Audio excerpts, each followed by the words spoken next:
তৃণমূল পরিচালিত পুরসভার চেয়ারপারসনের অপসারণ চেয়ে অনাস্থা প্রস্তাব তৃণমূল কাউন্সিলরদের। কৃষ্ণনগর পুরসভার চেয়ারপারসনের অপসারণ চেয়ে অনাস্থা প্রস্তাব তৃণমূলের ১৩ জন কাউন্সিলরের। অনাস্থা প্রস্তাবে সায় একজন নির্দল কাউন্সিলর এবং একজন কংগ্রেস কাউন্সিলরের।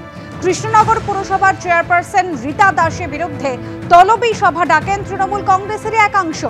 রীতা দাসের অপসারণ চেয়ে ডিএম এসডিওকে পাঠানো হলো অনাস্থা প্রস্তাবের কপি, দাবি তৃণমূল কাউন্সিলর অসীম সাহার। দলের কাউন্সিলরদের মান্যতা দিয়ে দলের ভাবমূর্তি রক্ষার চেষ্টা, দাবি অসীম সাহার। কৃষ্ণনগর পৌরসভার 15 জন কাউন্সিলর, 3 জন আমাদের সিনিয়র কাউন্সিলর তলবি সভা ডেকেছিলেন। সেখানে আমাদের বর্তমান চেয়ারম্যান রীতা দাসকে অপসারণের সিদ্ধান্ত নেওয়া হলো। ডিএম এসডিও ডিপার্টমেন্টকে পাঠিয়ে দেওয়া হলো। এটা কি অপসারিত হলেন আজকে অফিসিয়াল সিদ্ধান্ত নেওয়া হলো। এখান থেকে দায়িত্ব আসার পর সর্বসম্মতভাবে সিদ্ধান্ত নিয়ে আলোচনা করে সিদ্ধান্ত নেওয়া হলো। সবাই মিলে একক সিদ্ধান্ত নেবেন, স্বেচ্ছাচারিতা কেউ করবে না। কাউন্সিলরদের মান্যতা দিয়ে দলের ভাবমূর্তিকে ঠিক রাখার জন্য আজকে আমাদের এই ডিসিশন নেওয়া ছাড়া উপায় ছিল না।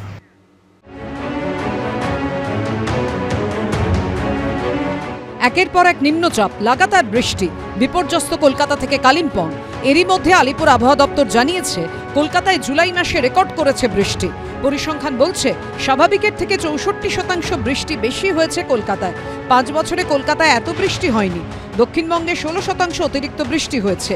এর মধ্যে বেশি বৃষ্টি হয়েছে বাঁকুড়া ও পুরুলিয়া জেলায়। স্বাভাবিকের তুলনায় 29% কম বৃষ্টিপাত হয়েছে উত্তরবঙ্গে। তার মধ্যেই আগামী 24 ঘন্টায় দুই বঙ্গে ফের ভারী বৃষ্টির পূর্বাভাস দিয়েছে আলিপুর আবহাওয়া দপ্তর। বলা হয়েছে ঘূর্ণাবর্ত, নিম্নচাপ অক্ষরেখা এবং মৌসুমী অক্ষরেখা ত্রিফলা আক্রমণে আগামী 24 ঘন্টায় ভারী বৃষ্টি হতে পারে রাজ্যে। 2 চব্বিশ পরগনা, কলকাতা, হাওড়া, হুগলি, 2 মেদিনীপুর, 2 বর্ধমান, বাঁকুড়া, পুরুলিয়া ও ঝাড়গ্রামে ভারী থেকে অতি ভারী বৃষ্টির সম্ভাবনা রয়েছে। অন্যদিকে দার্জিলিং, কালিম্পং, আলিপুরদুয়ার, কোচবিহার, জলপাইগুড়িতেও ভারী বৃষ্টির পূর্বাভাস দেওয়া হয়েছে। একটানা ভারী বৃষ্টির জেরে সকালে কালিম্পংয়ের তারখোলায় 10 নম্বর জাতীয় সড়কে ভয়াবহ ধস নামে। পাহাড়ের ওপর থেকে পাথর গড়িয়ে পড়ায় বন্ধ হয়ে যায় রাস্তা। কালিম্পংয়ের সঙ্গে সড়ক পথে যোগাযোগ বিচ্ছিন্ন শিলিগুড়ি ও দার্জিলিংয়ের।